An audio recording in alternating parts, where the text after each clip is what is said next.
پاکستان میں مسیحی نوجوان خاتون مسلمان اغوا کار کے ہاتھوں سے بچ گئی۔ 18 سالہ نوجوان نے 6 ماہ کی دہشت برداشت کی۔ لاہور، پاکستان۔ ایک 18 سالہ خاتون 6 ماہ کی اسیری زبردستی اسلام قبول کرنے اور اسے اغوا کرنے والے مسلمان سے زبردستی شادی کرنے کے بعد دوبارہ اپنے خاندان سے مل گئی۔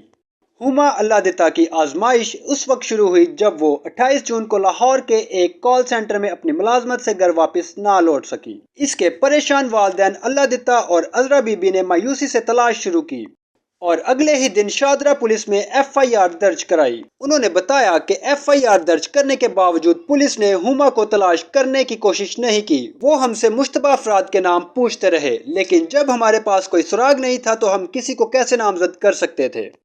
دن ہفتوں میں بدل گئے اور ہما کا نام و نشان تک نہ تھا۔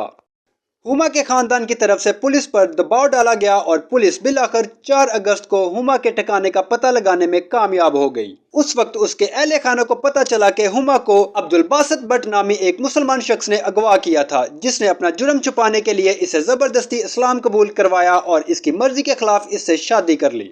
عدالت نے ملزم کے حق میں ہما کے بیان کے بعد خاندان کی درخواست خارج کر دی اور ان کے پاس اس کے اغوا کار کے ساتھ جانے کے سوا کوئی چارہ نہیں تھا۔ عدالتی کارروائی کے دوران اس کی ظاہری شکل اور طرز عمل نے خاندان کو واضح کر دیا کہ وہ اپنی مرضی سے مسلمان آدمی کے ساتھ نہیں گئی۔ بالآخر والدین کی دعائیں 16 جنوری کو قبول ہو گئیں جب ہما بٹ کی حراست سے فرار ہونے میں کامیاب ہو گئی اور اپنے خاندان سے مل گئی۔ انہوں نے مزید بتایا کہ ہمیں ہما کو دیکھ کر بہت سکون ملا، لیکن اس نے اپنی اسیری کے مہینوں کے دوران جس جسمانی اور نفسیاتی صدمے کو برداشت کیا، اس نے اس کی روح پر گہرے داغ چھوڑے ہیں۔ اس نے بتایا کہ کس طرح اسے اپنے کام کی جگہ پر جاتے ہوئے اغوا کیا گیا، اسلام قبول کرنے پر مجبور کیا گیا اور شادی پر مجبور کیا۔ ہما کی والدہ نے بتایا کہ بٹ نامی شخص نے 20 جنوری کو ہمارے خلاف مقدمہ درج کرایا، جس میں الزام لگایا گیا تھا کہ ہم نے اس کی بیوی کو اغوا کر لیا ہے، اس کی بازیابی کا مطالبہ کیا۔ تاہم عدالت نے اس کے کیس کو خارج کر دیا جب ہما نے عدالت کو بتایا کہ اس نے مذہب تبدیل کر کے اس کی مرضی کے خلاف شادی کی تھی اور وہ اپنے نام نہاد شوہر کے پاس واپس نہیں جانا چاہتی۔ ان کا کہنا تھا کہ عدالت کے فیصلے کے باوجود اہل خانہ اپنی بیٹی کی سلامتی کے لیے خوف زدہ ہیں۔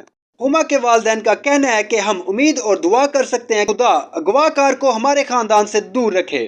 ہما کے اہل خانہ نے اب دھوکہ دہی کی شادی کو منسوخ کرنے کے لیے درخواست دائر کی ہے اور انہیں امید ہے کہ اس کے بعد ہما اپنی معمول کی زندگی دوبارہ شروع کرنے میں کامیاب ہو جائے گی۔ معلومات کا قابل اعتماد ذریعہ CRC۔ جڑے رہیں CRC کے ساتھ۔